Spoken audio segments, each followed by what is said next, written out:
Hello everyone. अगले दिन सुबह ही सुबह सू चेंग चेंग अपनी बेस्टी मेज़ा के साथ ब्रेकफास्ट करने कैफे में पहुंची हुई होती है। वो स्टीम बंस के लिए ऑर्डर करती है और उसी समय वो देखती है तो उसके पास में यूहा भी खड़ा हुआ होता है। वो भी स्टीम बंस ही ऑर्डर करता है, लेकिन सिर्फ एक ही ट्रे बची थी। अब सू चेंग कहती है कि ये ऑर्डर इसको ही दे दिया जाए और फिर उससे कहती है कल मैंने गलत कैलकुलेट किया था, 60 नहीं 56 येन्स बनते थे, तो अब तुम ये ले सकते हो। हम दोनों का हिसाब बराबर हो गया। और आगे से यूहा भी खामोशी से वो बंस लेकर चला जाता है। अब सू चेंग को बड़ा अजीब लगा था कि इसे कुछ तो कहना चाहिए था, ये इतना कोल्ड और इररेलेवेंट क्यों रहता है। उसके सामने वाली टेबल पर वो अपने फ्रेंड्स के साथ बैठा नाश्ता कर रहा होता है। सू चेंग को बहुत गुस्सा आता है। वो अपने सीनियर जेफा को कहती है कि आज लैब में मेरे लिए लीव की एप्लीकेशन दे देना। मेरा ख्याल है 2024 तक तो मैं आ ही नहीं सकूंगी, जब तक कोई ग्रेजुएट नहीं कर लेता। जब वो पास आउट होगा तभी मैं लैब में आऊंगी। अब उसे थोड़ा तो मजा आता है। वो यूहा को तंग कर रही थी, लेकिन यूहा भी जाते जाते उससे कह कर जाता है कि अगर तुम्हारी स्टडीज का यही हाल रहा तो उसे कैलकुलेशंस करके बताता है कि तुम्हारे इतने ही मार्क्स आएंगे, तुम्हें पोस्ट ग्रेजुएशन में एडमिशन भी नहीं मिलेगा। यूहा उसके सामने तो काफी कोल्ड रहता था, लेकिन आज उसे लैब में किसी की बहुत कमी फील हो रही थी। और उसका फ्रेंड जेफ आकर देखता है तो कोडिंग करते करते उसने बार बार सू चेंग का ही नाम टाइप किया हुआ था। वो पूछता है तुम्हें ज्यादा नहीं उसकी याद आ रही? तो आगे से यूहा कहता है एक्चुअली मुझे इसलिए याद आ रही है क्योंकि लैब में कोई सफाई करने वाला नहीं है। इतने में वहाँ प्रोफेसर डू भी आ जाते हैं और उन्हें बहुत गुस्सा आता है ये सुनकर कि आज सू चेंग नहीं आई और उसने लीव की एप्लीकेशन भी नहीं दी। वो पहले तो उस सीनियर को डांटता है जो उसकी लीव की एप्लीकेशन देना भूल गया था, और उसके बाद उससे कहता है कि मेरा ये मैसेज सू चेंग तक पहुंचा दो कि अगर कल तक वो लैब में ना आई तो फिर कभी आने की कोई जरूरत नहीं। जेफा यूहा का फोन जल्दी जल्दी उठाता है और यही मैसेज उसके नंबर से कर देता है। सू चेंग का इतना मूड खराब था, यूहा का नंबर देखते ही उसे ब्लॉक कर देती है। जेफा भी हैरान था कि उसने तुम्हें ब्लॉक क्यों कर दिया। यूहा तो पहले ही अपसेट था, ये सुनकर उसका मूड और भी खराब हो जाता है। उधर हमें सीनियर शिशी को दिखाते हैं। आज उसका बॉयफ्रेंड उसे मनाने के लिए आया हुआ था, लेकिन वो मान ही नहीं रही थी। इतने नखरे दिखाती है तो बॉयफ्रेंड को भी गुस्सा आ जाता है। वो उससे कहता है कि तुम इंसान हो या रोबोट, तुम मुझे टाइम भी नहीं देती और हर वक्त इतना नखरा दिखाती हो, कोई इमोशंस नहीं तुम में। इसी वजह से थोड़ा समय अपने जूनियर के साथ बिता लिया, 2-4 मूवीज देख ली, तो इसमें क्या नुकसान है। मेरा ख्याल है मुझे तुम्हारे साथ कोई रिलेशनशिप रखना ही नहीं चाहिए था, यही मेरी सबसे बड़ी गलती थी। शिशी वैसे तो बहुत कोल्ड और स्ट्रांग दिखती है, लेकिन इस बात पर उसने स्माइल जरूर किया था, लेकिन दिल ही दिल में वो बहुत हर्ट हो गई थी। और जब वो बस पर चढ़ने लगती है उस समय भी वो अपना बस कार्ड भी भूल गई थी और अपना फोन भी। इस वजह से वो एकदम सैड होकर साइड पर बैठकर रोने लग जाती है और अपने बैग से कुछ तलाश कर रही होती है। उसी टाइम वहाँ पर गू भी आता है और आकर उसे बस के लिए कॉइन्स देता है।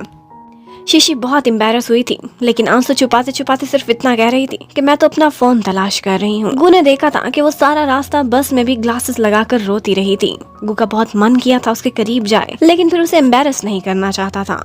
उधर सू चेंग आज सारा दिन सिर्फ एंजॉय करती रही थी। उसकी फ्रेंड जब सारा दिन लैब में गुजार कर वापस आती है तो उससे कहती है कि तुम्हारे सर पर कैप क्यों है। इतने में उसे याद आता है कि उसने तो अपने सर पर हेयर डाई लगाया हुआ था और कई घंटों से वो भूल भी गई थी। अब जब उसके बाल निकलते हैं तो वो तो पिंक कलर के हो गए थे, बारबी पिंक। उसने तो कोई और हेयर डाई मंगवाया था, लेकिन ये तो गलत रंग हो गया था। अब वो एक और ऑर्डर करती है, लेकिन जब तक उसका ऑर्डर आता तब तक उसे ऐसे ही फिरना पड़ेगा। इतने में उसकी दूसरी रूममेट्स भी आ जाती हैं और उसे देखकर बहुत हंसती हैं कि ये किस कैसल में से एक प्रिंसेस निकल कर आ रही है। वो काफी देर कंट्रोल करती हैं, तारीफ करने की भी कोशिश करती हैं, लेकिन इन दी एंड उनसे अपनी हंसी रोकी नहीं जाती। इतने में उसे पता चलता है कि उनके मिड टर्म का रिजल्ट आया है और सू चेंग क्लास में सेकंड लास्ट आई थी। इसके साथ साथ एक और भी धमाका उसके सर पर तब फूटता है जब उसे पता चलता है कि जो लोग लैब में नहीं जाएंगे उनको क्रेडिट आवर्स ना मिलने की वजह से जर्नल पब्लिश करने की इजाज़त नहीं होगी। जर्नल नहीं पब्लिश होगा तो ग्रेजुएशन भी नहीं होगी। डिग्री मिलनी है इसी शर्त पर कि जो लैब जाएगा। अब पहले अपने बालों की टेंशन थी, फिर सेकंड लास्ट आने की, और अब लैब जाने की भी टेंशन सू चेंग को लग जाती है। उधर गू आज अपनी लैब में बैठा हुआ होता है तो कुछ गर्ल्स गॉसिप्स कर रही थी और कहती हैं कि आज हमें एक सीनियर ने एक्सपेरिमेंट्स आकर कराने हैं।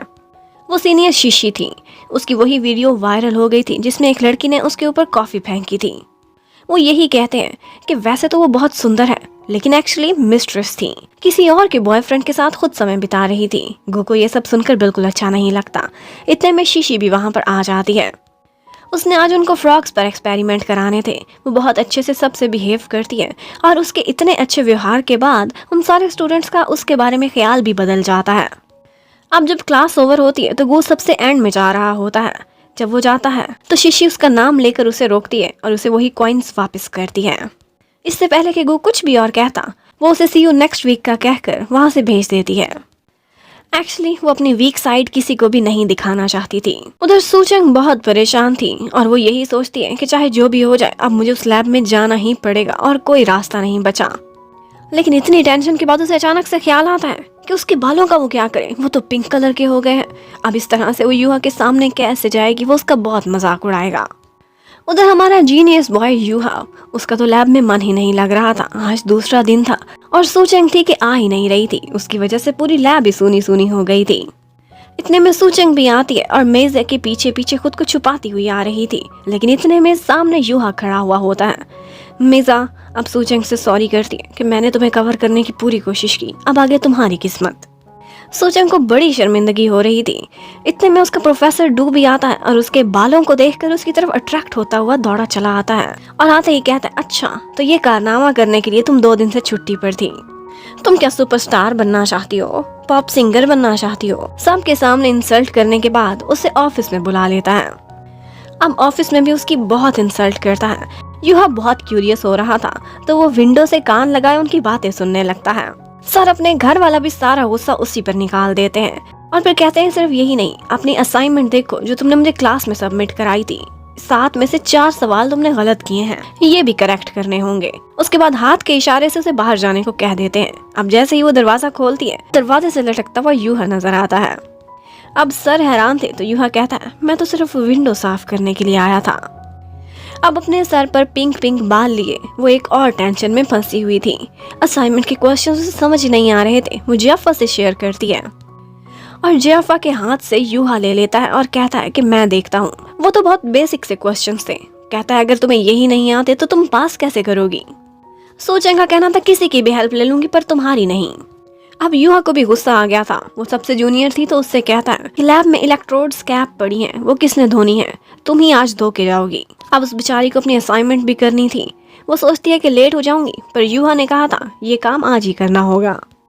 अब वो बेचारी वो कैप्स को धो धो के जब वहां से वापस जा रही होती है तब काफी रात हो गई थी। साथ में खड़ी हुई वो यूहा की बाइक देखती है तो उसे उस पर बहुत गुस्सा आता है। उसकी बाइक को 2-4 किक्स मारती है कि उसका पैर ही उसकी बाइक में अटक जाता है। अब वो इतना बुरा फंसा था कि छुड़ाने की पूरी कोशिश कर रही थी कि इतने में ऊपर से यूहा आ जाता है। पूछता है, मेरी हेल्प चाहिए? लेकिन सूचंग बड़े नखरे में थी, मैं खुद ही ये कर सकती हूँ। वैसे भी तुम्हारी बाइक मुझ में अटकी है, मैं तो इसके पास भी नहीं गई थी। वेल इन दी एंड जब वो हार जाती है तो यूहा आता है और बड़ी मुश्किलों से उसका पैर अपनी बाइक से निकालता है। सूचंग का तो सारा दिन ही आज खराब गुजरा था। उसके बाद जब वो लाइब्रेरी में जाती है तो उसकी फ्रेंड्स तो पहले से ही अपना काम कंप्लीट कर चुकी थी और वो तो 2 घंटे लेट आई थी। वो तो अपना काम खत्म करके चली जाती है जबकि सूचंग अकेली ही रह जाती है। अब वहाँ पर काम करते करते कब उसे नींद आ गई थी उसे पता ही नहीं चला था। रात के 2:30 बज गए थे। उसकी आंख खुलती है, कॉफी टेबल पे स्पिल हुई पड़ी थी और वो सोचती है कि मेरे से ज्यादा बुरी किस्मत इस पूरे कैंपस में किसी की भी नहीं होगी। प्रोफेसर डू ने आज ही उसका होमवर्क चेक करना था। वो एन टाइम पर पहुंचती है, असाइनमेंट टेबल पर रखती है। सर डांटते उससे पहले ही वो कहती है, सर अभी 2 सेकंड बचे हैं क्लास स्टार्ट होने में। और वाकई ऐसा था। अब लेक्चर के बाद प्रोफेसर डू कहते हैं कि इसके बाद मैं एक सरप्राइज क्विज लूंगा और इसके नंबर मैं फाइनल टर्म में ऐड करूंगा। और उधर वो जियाफा को मैसेज करते हैं कि आज तुम क्विज लेने में मेरी हेल्प करोगे, जूनियर्स की क्लास में आ जाओ। लेकिन वो तो कोई बहाना कर देता है। उधर यूहा बैठा भी ये सब सुन रहा था। जब वो सुनता है कि ये सूचंग की क्लास है तो वो ये क्विज लेने के लिए रेडी हो जाता है। सूचंग बेचारी की तो इतनी तैयारी भी नहीं थी और उसके साथ बैठी लड़की उससे चीटिंग का भी कह रही थी कि मेरी हेल्प जरूर करना। इतने में वो देखती है तो यूहा वो क्विज लेने के लिए आया हुआ होता है। अब क्विज के आखिरी 2 क्वेश्चन बहुत मुश्किल थे। उसके साथ वाली लड़की से चीटिंग कराने को कहती है। सूचंग जवाब देती है कि मुझे आंसर नहीं आता, पर उस लड़की को सुनाई ही नहीं दे रहा था। इतने में यूहा कहता है, क्या तुम्हें सुनाई नहीं दे रहा? वो कह रही है, मुझे आंसर नहीं आता। इतना ऊंचा बोल रही है कि मुझे भी सुनाई दे रहा है। तुम्हारी क्या कान खराब है? अब सूचंग बेचारी को बहुत शर्मिंदगी हुई थी और क्विज ओवर होने के बाद उस लड़की को लगता था कि हमारे मार्क्स डिडक्ट कर देंगे चीटिंग की वजह से। तो सूचंग यही बात करने उसके पीछे पीछे जाती है, पर यूहा आंसर ही नहीं देता कि वो चीटिंग वाले के क्विज को कैंसिल करेगा कि नहीं। और फिर बहुत नखरे में उसे तंग करने के बाद जब वो जा रहा होता है, बास्केटबॉल प्लेयर्स की टक्कर से वो ट्रैश कैन के अंदर ही फंस जाता है। अब ये बहुत मजे का सीन था। ट्रैश कैन से निकलने की बड़ी कोशिश कर रहा था, पूरा जोर लगाता है, लेकिन इन दी एंड उसे उन्हीं प्लेयर्स की हेल्प लेना पड़ती है। यहाँ पर उसकी वीडियो भी सूचंग ने बना ली थी। यूहा बहुत कहता है इसे डिलीट करो, लेकिन वो मोबाइल लेकर भाग जाती है। अब उस पर एडिटिंग करती है, कुछ मीम्स लगाती है और बड़े मजे की वीडियो बन गई थी। ये वीडियो उसने मेज़ा से शेयर करनी थी, लेकिन गलती से अपने लैब के ग्रुप में सेंड कर लेती है और जियाफा भी ये वीडियो देख लेता है। वो बहुत हंसता है। अब जब तक मेज़ा वापस आती है तो उसे पता चलता है कि उसने गलती से ये वीडियो ग्रुप में भेज दी थी। वो फौरन से वहाँ से डिलीट करती है। यूहा को भी पता चल गया था कि इससे कुछ तो रियलाइज़ हुआ जो उसने वीडियो डिलीट कर दी है।